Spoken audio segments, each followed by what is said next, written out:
माफ कीजिए, खून आपने देखा? मगर आपने देखा कैसे? मेरा मतलब है, आप तो देख नहीं सकता, यही ना? जी हाँ, तो फिर मतलब आपने देखा कैसे खून होते हुए? इसकी मदद से। इसकी मदद से? अब क्या है ये सेंसर ग्लब है, इसमें सेंसर लगे हैं, उसमें से अदृश्य तरंगे निकलती हैं। उन तरंगों के सामने जो कुछ भी होता है उससे टकरा कर वो वापस लौटती हैं। उससे मुझे पता चल जाता है कि मेरे सामने क्या हो रहा है। यानी एक तरह से ये आपकी आंखों का काम करता है? हाँ, आप ऐसा कह सकती हैं। अरे मगर ये कैसे हो सकता है? हो सकता है। एक मिनट, आप एक महिला हैं, आपने चोटी बांधी हुई है। सर ये तो इन्होंने तुक्का लगाया। और आप एक खाते पीते घर से हैं, हेल्दी पुरुष हैं। ये तो तुक्का नहीं लगता है, सेहत तो है आपकी। वेट तो चेक किया था सर, थोड़ा कम दिखा रहा था। आपने कहा कि इस डिवाइस की मदद से आपने देखा किसी का खून हुआ है। लड़की का खून हुआ है सर, उसे गोली लगी है, गोली। कहाँ? आई मीन यहाँ आसपास? नहीं, यहाँ नहीं। ये यहाँ का फर्श थोड़ा खुरदरा है, वो बहुत स्मूथ था, वहाँ सीढ़ियाँ भी नहीं थी। तो आप वहां से यहाँ इस जगह कैसे पहुंचे? पता नहीं, खून वाली जगह किसी ने मेरे यहाँ पीछे से मारा और उसके बाद मुझे पता नहीं। जब आँख खुली तो मैं यहाँ था। संजीव जी, कल रात एग्जैक्टली क्या हुआ था? आप जरा डिटेल में बताइए। दरअसल मैं बांद्रा की तरफ जा रहा था तो अंधेरी किसी सिग्नल पर मेरा ऑटो रुका। ये क्या था? ये क्या था? क्या? अरे इधर अंदर से लड़की की चीख सुनाई नहीं दी तुमको? क्या चीख? हाँ, आप क्या बात कर रहे हैं साहब? फिर आई। क्या बात कर रहे हो साहब? अरे अच्छा, ये तुम रखो, ये रखो। खून वाली जगह जब मैं पहुंचा तो मैंने देखा कि एक लड़का एक और लड़की थी। लड़के के हाथ में पिस्तौल थी, गन। दोनों झगड़ा कर रहे थे, हाथापाई कर रहे थे। खून होगा, पुलिस! दूसरी गोली! बस उसके बाद जब मेरी आंख खुली तो वो लड़के मेरा दस्ताना चोरी करने की कोशिश कर रहे थे और मैंने उन्हें पकड़ लिया।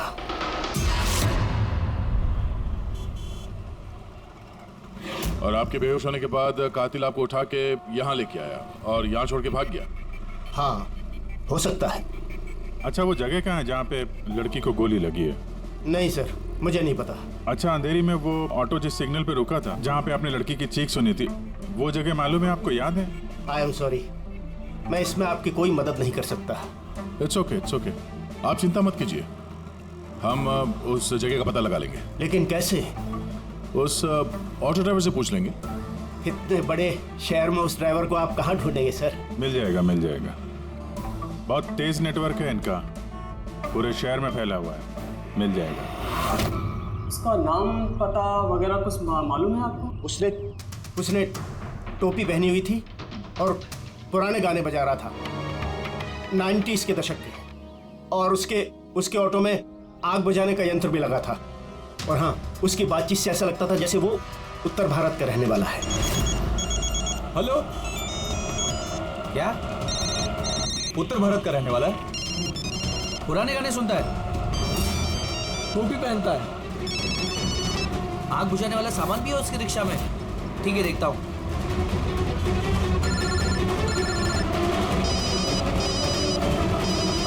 हेलो। अरे राजू। हाँ भाई। अरे सीआईडी एक ऑटो रिक्शा वाले को ढूंढ रही है जो टोपी पहनता है और जिसके ऑटो में फायर एक्सटिंग्विशर लगा हुआ है। टोपी हर्षद होगा भाई।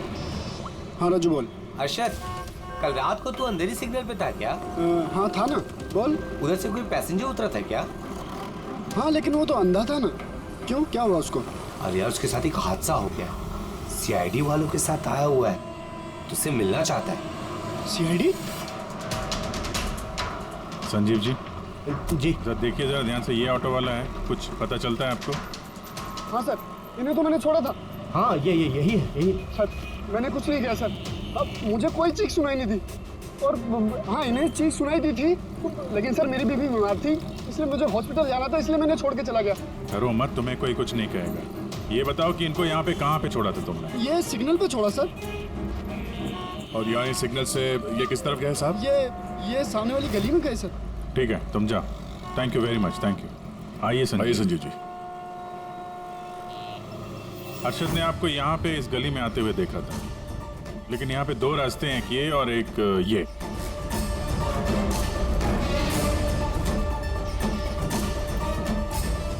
कुछ याद है आपको किधर गए थे आप?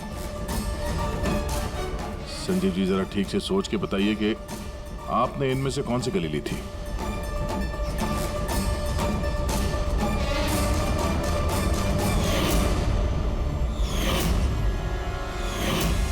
एक चिड़िया के आकार की मूर्ति मिली थी।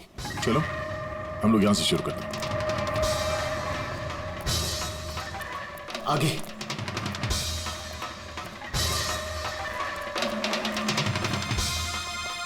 सर ये देखिए।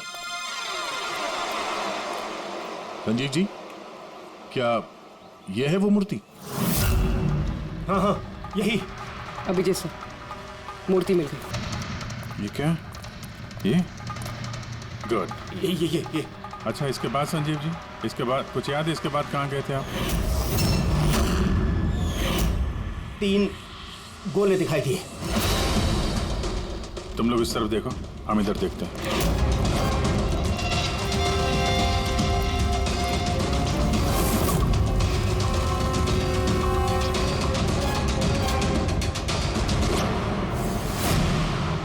सर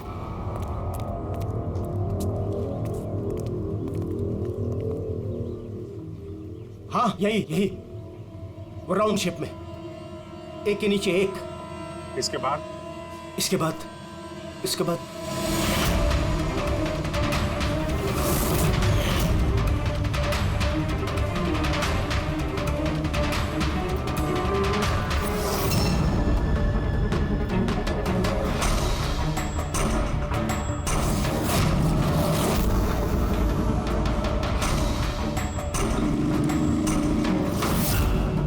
इधर। हाँ ये संभाल के। अरे सर, घूम फिर के वहीं आगे जहाँ से हमने शुरू किया था। तभी तो संजीव जी को आवाज सुनाई दी।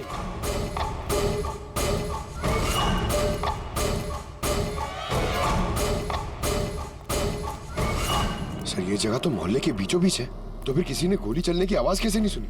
क्योंकि गन में साइलेंसर लगा हुआ था।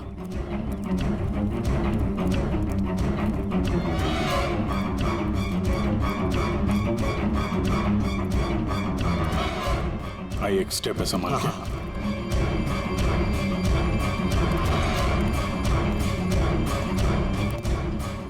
एक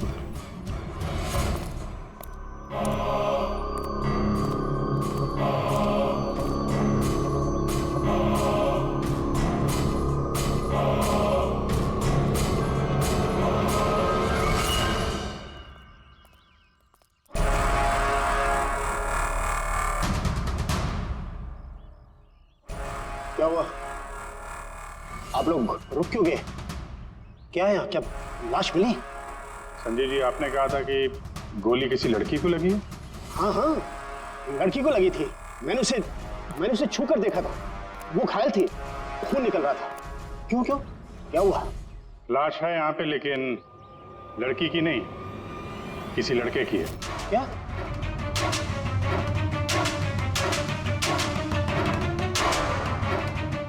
He's dead. लगता है ये वही है जिसने उस लड़की को मारने की कोशिश की। सर संजीव जी के मुताबिक यहाँ पर 2 गोलियां चली थी। शायद ये दूसरी गोली से मरा।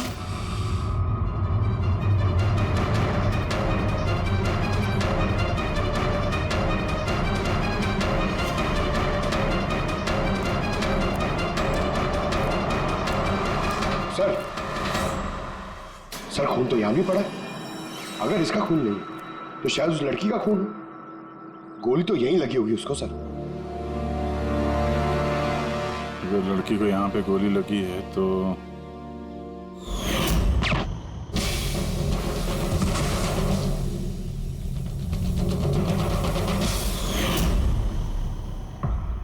आपने कहा था आपके सिर पे किसी ने पीछे से वार किया, तो ये दूसरी गोली चलने के बाद आपको लगा था या दूसरी गोली चलने के पहले? नहीं, दूसरी गोली चलने के बाद। सर क्या है ये सब, कुछ समझ में ही नहीं आ रहा है। सर खून तो बहुत बहा है, वो लड़की पक्का घायल हो गई। सर ना तो मोबाइल मिला है और ना ही वॉलेट, कोई आइडेंटिफिकेशन नहीं है। और सर इसके हाथ और उंगली पे जो निशान है, ऐसा लग रहा है कि किसी ने घड़ी और अंगूठी चुरा ली होगी। तो कहीं दोनों को लूटने के इरादे से तो नहीं मार दिया? तो ये पता करना पड़ेगा कि लड़की कहाँ है। अगर घायल है तो किसी हॉस्पिटल में होगी, और अगर मर गई तो खूनी उसकी लाश ठिकाने लगा रहा होगा। जरा पता करो मिसिंग पर्सन ब्यूरो से, इसके बारे में कुछ पता चलता है क्या? बस क्राइम स्पॉट वाली जगह पर उस जमीन पर जो खून मिला था, डीएनए टेस्ट के मुताबिक वो खून किसी लड़की का। भले ही वो लड़की उस वक्त वहां पर मौजूद नहीं थी जब आप लोग वहां गए, लेकिन क्राइम होते वक्त वो लड़की वहां पर जरूर मौजूद थी। और सर वारदात का वक्त है रात को 11 से 1 बजे के बीच। तो सही है, संजीव भी तो वहीं पर था 11 बजे आसपास। हाँ सर, और संजीव जी को बेहोशी की हालत में लाकर वहां छोड़ दिया जहां पर वो हमें मिले थे। एक और बात सर, 2 गोली चली थी, इस लड़की को गोली लगी और वो वहीं पे बेहोश होकर गिर गई संजीव जी के पास। उसके बाद सर दूसरी गोली चली जो उस लड़के को लगी। इसका मतलब ये है कि संजीव जी के अलावा कोई तीसरा भी था वहां पे, जिसने इस घायल लड़की को वहां से कहीं ले गया और संजीव जी को भी उस जगह पे छोड़ दिया जहाँ पे वो मिले थे। हमने आसपास के एरिया में पता लगाया सर, वहाँ किसी ने भी किसी लड़का लड़की को आते या किसी घायल लड़की को जाते नहीं देखा। अच्छा सर, एक बात बता, अगर खूनी ने संजीव को क्राइम सीन से उठाकर उस जगह पे रख दिया जहाँ पे वो हमें मिला था, तो फिर हो सकता है उस आदमी के ट्रेसेस संजीव के कपड़ों पर हो। पता लगा सकता है कौन है वो? बिल्कुल पता लगा सकता हूँ, तो बस लग जा काम पे।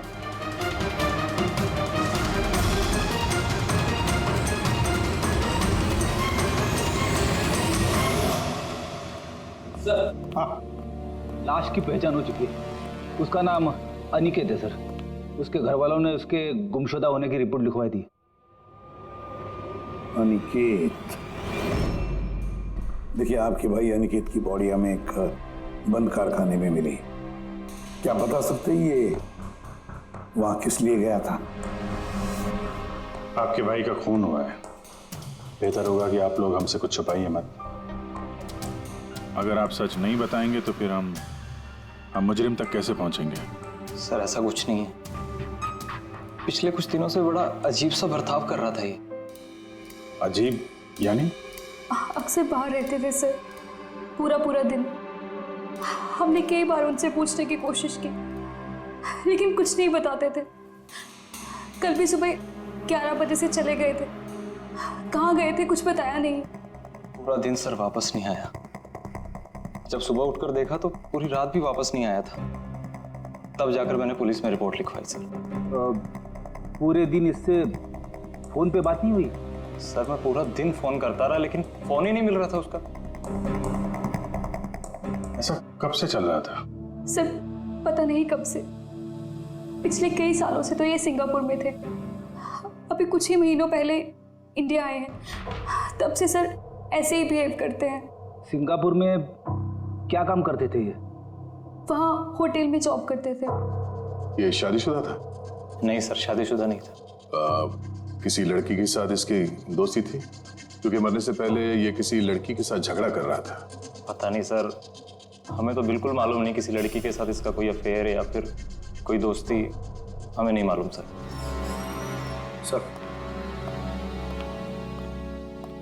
सर इन लोगों से अनिकेत का नंबर लिया और कॉल रिकॉर्ड्स चेक किए सर। उसमें पता चला कि एक भी लड़की का नंबर नहीं था सर, सिर्फ मर्दों से बात करता था और ज्यादातर वो उसके साथ काम करने वाले थे। और सर मौत से पहले भी उसने किसी को फोन नहीं किया था अपने फोन से। एक भी लड़की का नंबर नहीं, ये तो बड़ी अजीब बात है। सर सीधे साधे आदमी थे, सिर्फ अपने काम से ही मतलब रखते थे। ठीक है, आप लोग जा सकते हैं। अगर जरूरत पड़े तो आपको फिर से बुला लेंगे। सर कल कारखाने जाने से पहले ये अनिकेत पूरा दिन एक ही जगह पे था। कौन सी जगह? Sir coffee shop. सर इसके क्रेडिट कार्ड रिकॉर्ड से साबित होता है कि इसने पूरा दिन उस कॉफी शॉप पे अपना क्रेडिट कार्ड स्वाइप किया था। हाँ सर, इसके फोन की लास्ट लोकेशन भी वो कॉफी शॉप ही थी। कौन सा कॉफी शॉप है ये? पीलो कॉफी शॉप।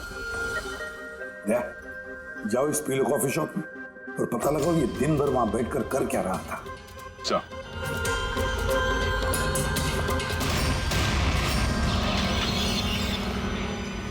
बॉस, क्या खबर लाया? ऐसी खबर लाया हूं जो हमारे लिए बहुत जरूरी है। क्या?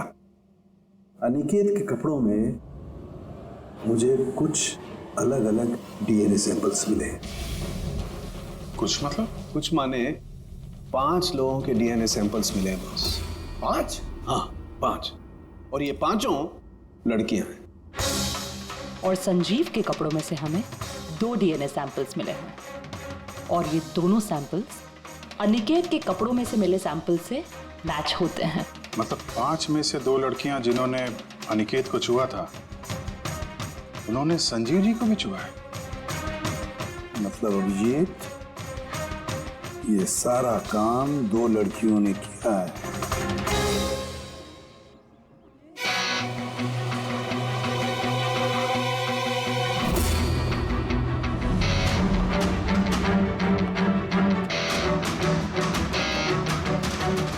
जरा ये फोटो देखिए, आप इसे पहचानती हैं?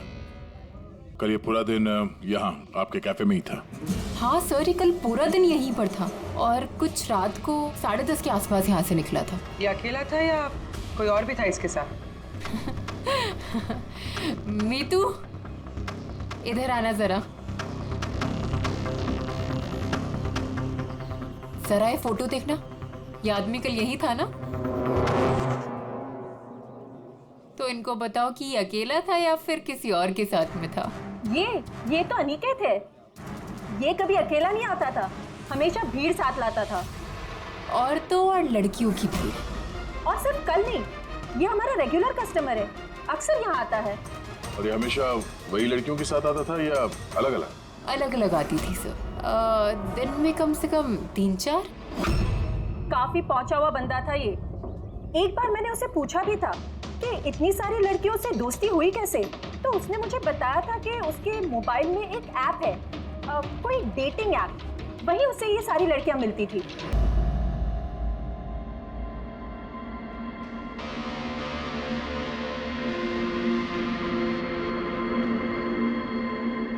कुछ पता चला? हाँ सर, अनिकेत के डेटिंग ऐप के बारे में पता चल गया। मैचअप नाम है उस ऐप का। मैचअप? कहीं ये शादी करवाने वाले जैसे कुछ ऐप तो नहीं? हाँ वैसा ही कुछ है, लेकिन अनिकेत ने इस ऐप का गलत फायदा उठाया। उसने इस ऐप के जरिए कई सारी लड़कियों से कांटेक्ट की, उनसे दोस्ती की, पर शायद शादी वो किसी से भी करना नहीं चाहता था, सिर्फ टाइम पास कर रहा था। ये चैटिंग सिर्फ इस ऐप पे होती है और किसी के भी नंबर्स है नहीं इस ऐप पे। सर, हमने ऐप डेवलप करने वाली कंपनी से 4 लड़कियों के बारे में पता लगाया है जिनसे अनिकेत सबसे ज्यादा टच में था। इनफैक्ट हत्या वाले दिन भी वो इन लोगों से कैफे में मिला था। वो भी बात कर रही है इनसे। उनमें पहली लड़की है मोना। हाँ, मैं मिली थी उससे कॉफ़ी शॉप में करीब 4 बजे। कॉफ़ी पी थी एंड थोड़ी बातें भी की थी हमने। फिर मुझे निकलना पड़ा, कुछ काम था मुझे अर्जेंट। सर, इसका कहना है कि कॉफ़ी शॉप के बाद ब्यूटी पार्लर गई और वहाँ से एक मूवी के प्रीमियर पे। दूसरी है रूपाली। तो बताइए, आपकी क्या कहानी है? वो बहुत दिनों से पीछे पड़ा था, मिल लो। बहुत ही बोरिंग था, आई टेल यू। एक कॉफ़ी मैंने बहुत मुश्किल से झेली उसके साथ, और जैसे ही कॉफ़ी ख़त्म हुई मैं तो वहाँ से निकल गई थी। उसने बताया कि सर वो अनिकेत से 6 बजे मिली थी और उसके बाद फैमिली फंक्शन अटेंड करने अंधेरी गई थी। और ये तीसरी अंजू है सर। उसके साथ तो वक्त का पता ही नहीं चला। कितनी प्यारी बातें करता है वो। पता है, हमने ढेर सारी बातें की। अचानक से उसने कहा कि उसको कहीं जाना है। हमने डिसाइड किया कि हम अगले हफ्ते फिर मिलेंगे, और फिर वो चला गया। ये लड़की कॉफी शॉप से बाहर निकली नहीं। इसके स्टेटमेंट के मुताबिक ये कॉफी शॉप में ही बैठी रही, कॉफी शॉप बंद होने तक, 12 बजे तक। सर इनके स्टेटमेंट्स हमने क्रॉस चेक किए, सच ही बोल रही हैं। सर संजीव जी के हिसाब से लड़की को गोली लगी थी। अब इन तीनों को चेक किया है, उनमें से तो कोई घायल नहीं। तुमने 4 लड़कियों का जिक्र किया था, ये चौथी लड़की कौन है, कहाँ है वो? सर चौथी लड़की है एरिका। हमने इस ऐप पे उससे कांटेक्ट करने की कोशिश की और उसने अभी तक रिस्पॉन्ड नहीं किया। काम करो, इस एरिका से जाकर मिलो।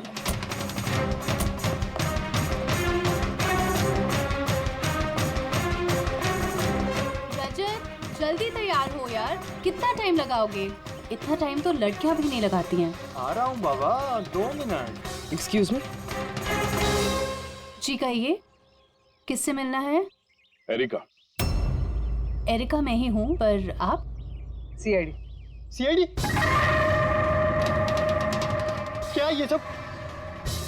क्या बात होगी सर, कोई प्रॉब्लम है क्या? एरिका जी, हमने आपको मैसेज भेजा था मैचअप ऐप पे। आपको सीआईडी ब्यूरो में आने के लिए कहा था। आप आई नहीं तो हमें खुद आना पड़ा। Matchup app? ये क्या है? डेटिंग ऐप है। Dating app? तुम इस डेटिंग ऐप पे क्या कर रही हो? सुनो, इनसे कोई गलती हुई है, मैं किसी भी डेटिंग ऐप पे नहीं हूँ। ऐसे कैसे हो सकता है? आपका प्रोफाइल है, आपकी डिस्प्ले पिक्चर है। देखिए, मैं शादीशुदा हूँ, मैं किसी भी मैरिज या डेटिंग ऐप पे नहीं हूँ। ये है मेरे हस्बैंड रजत और मैं अपनी शादी में खुश हूँ। मुझे ये सब करने की क्या जरूरत है? एरिका जी, अगर आप सच बोल रही हैं तो ये क्या है? आपका प्रोफाइल इस डेटिंग ऐप पे कैसे? देखिए, सच में मैं नहीं जानती कि ये क्या है। मैंने ऐसा कोई प्रोफाइल नहीं बनाया है। तो आपके कहने का मतलब है कि आपके नाम से किसी और ने फेक आईडी बनाया है। वैसे आप किसी अनिकेत नाम के शख्स को जानती हैं? अनिकेत? ये नहीं सर, मैं इसे नहीं जानती। सर क्या कर रहे हैं आप लोग? क्यों बुलाया है हमें यहाँ?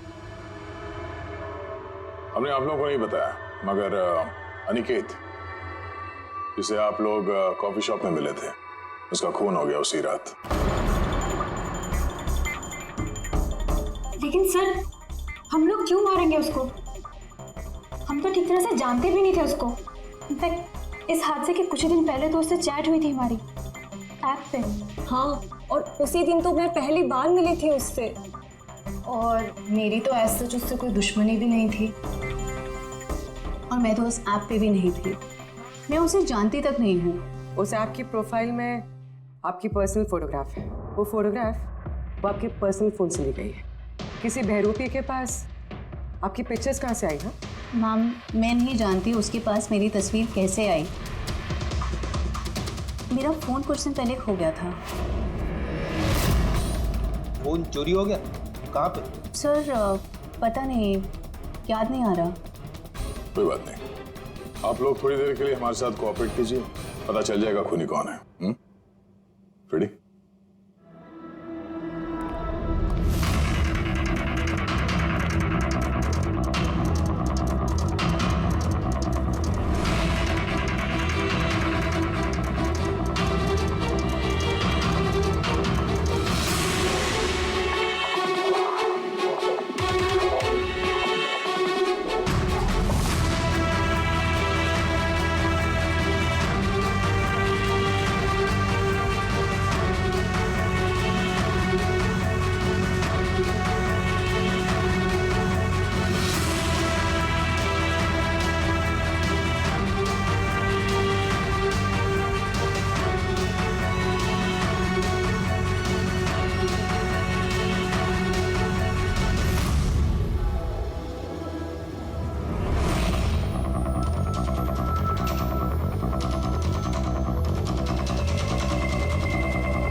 संजीव जी, इनमें से कोई भी वो लड़की नहीं है जो मौका इबादत पे थी? इनमें से कोई नहीं है। ठीक है, फिलहाल आप लोग जा सकते हैं। Thank you.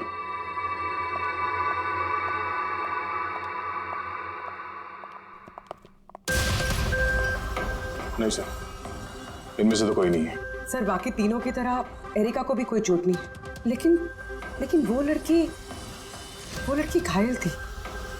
वो तो ठीक से चल भी नहीं सकती थी। लेकिन सारुके बता रहा था कि उसने जब संजीव के कपड़ों के डीएनए टेस्ट करवाई तो उसमें 2 औरतों के ट्रेसेस मिले। चलो एक घायल हो सकते हैं, मगर दूसरी लड़की, वो तो इन चारों में से कोई एक हो सकती है। सर इन चारों के पानी के झूठे ग्लासेस फोरेंसिक भिजवा दिए, रिपोर्ट आती होगी। सर वो दोनों लड़कियों का डीएनए इन चारों से मैच नहीं हुआ सर। क्या मैच नहीं हो रहा? ये दोनों लड़कियां हैं कौन? एक मिनट। क्या हुआ संजीव?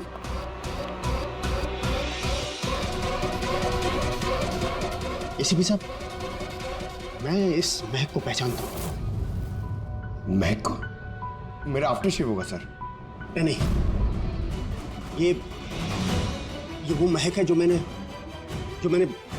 खून की जगह पर महसूस की थी। ये वही है। कॉफी और चाय?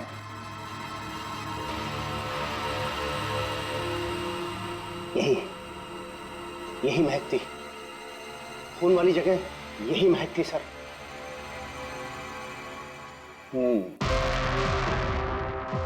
और मुझे पंकज की कमीज की आस्तीन पर कॉफी के दाग मिले। हाँ सर, वो सुबह कॉफी बना रहा था ना तो थोड़ी गिर गई थी। मतलब सालुंके साहब, क्राइम सीन पे कॉफी और चाय की मिली-जुली महक थी? क्राइम सीन पे या कातिल पे? चाय और कॉफी की मिली-जुली स्मेल किसी इंसान से तभी आ सकती है जब वो बार-बार चाय कॉफी बनाता हो, जैसे कि कोई कुक या फिर कॉफी शॉप में काम करने वाला, जैसे पीलो कॉफी में। पूर्वी एक काम करो, एरिका से पूछो क्या उसका फोन पीलो कॉफी शॉप के आसपास खोया था क्या?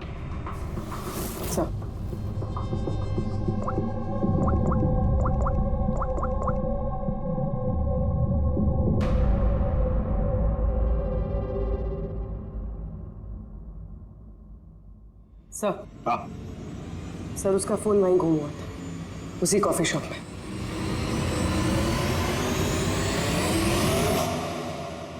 ये लड़की ये यहाँ पर अक्सर आती है ना? हाँ, इसको देखा तो है यहाँ। इसका फोन गुम हो गया, तो जब इसका फोन गुम हुआ था यहाँ पर ड्यूटी पे कौन था?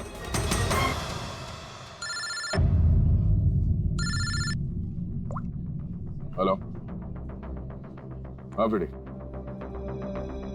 ओह गुड, ठीक है, हम लोग अभी वहां पहुंचते हैं। पूर्वी सर, फ्रेडी का फोन था। उस हॉस्पिटल का पता चल गया जहां उस घायल औरत को एडमिट किया। सर वही औरत जिसने अनिकेत का खून किया? हाँ वही, हमें अभी वहां जाना होगा। सर अभी हमें निकलना होगा, लेकिन जब तक हमारी पूछताछ पूरी नहीं हो जाती कोई भी कॉफी शॉप छोड़ के जाएगा नहीं।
अपनी बहन को डिस्चार्ज कराना है अभी। अब अभी के अभी डिस्चार्ज पेपर्स तैयार कीजिए। डिस्चार्ज? कोमा में अभी वो? देखिए मुझे सब नहीं पता, हमारा निकलना यहाँ से बहुत जरूरी है, आप कीजिए। पैसे कैसे डिस्चार्ज कर दूं? इनकी जान से भी ज्यादा जरूरी है। देखिए आप मुझसे ज्यादा बहस मत कीजिए, मैं बोल रही हूँ मेरे पास टाइम नहीं है, मुझे सब नहीं पता, आप जल्दी कीजिए।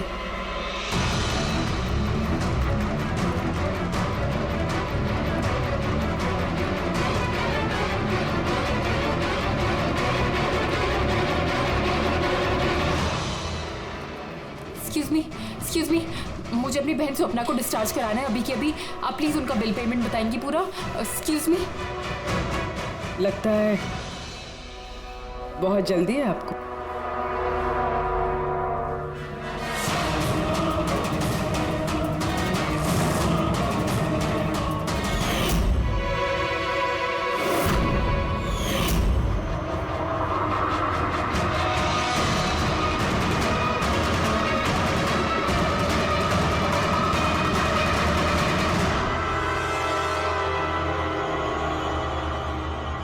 कैफे पे वो फोन कॉल तो हमारी चलती। हम देखना चाहते थे कि घायल लड़की की झूठी खबर के झांसे में कौन फंसता है। और तुम फंस गई। ये भी नहीं देखा कि सीआईडी तुम्हारा पीछा कर रही है। तुम खुद हमें यहाँ पे लेके आएंगे और अब भागने का कोई फायदा है नहीं, इसलिए तुम्हारे लिए बेहतर यही होगा अपना जुर्म कबूल कर लो।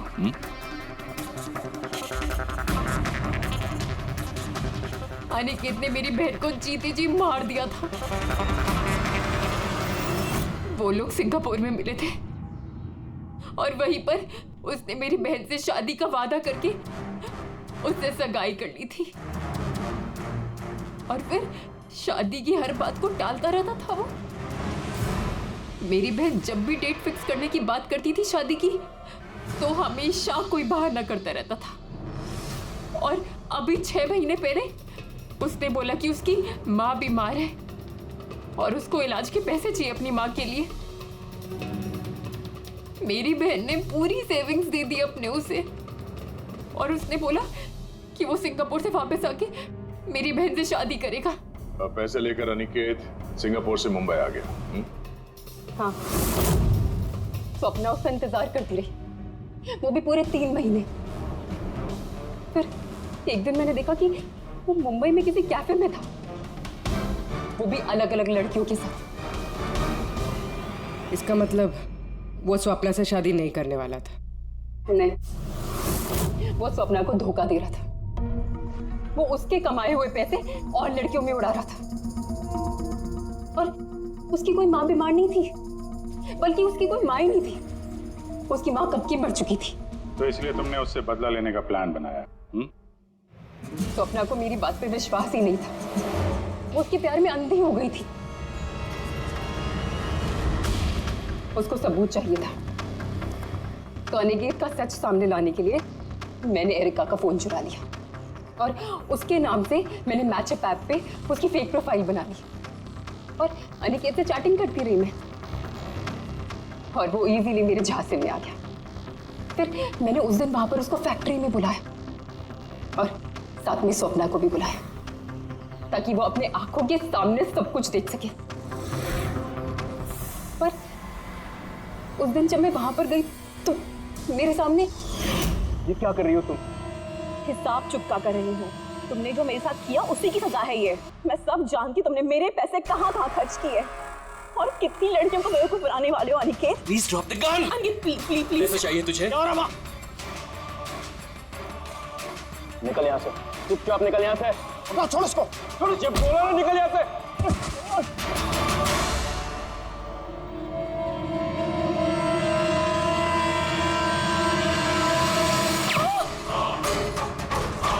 गोली मार दी। गोली चला जी।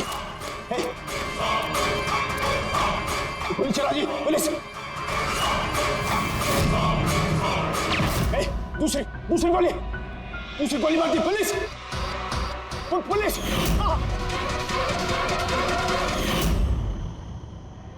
तुम्हें पता है अनिकेत की लाश तक हमें उसी संजीव ने पहुंचाया।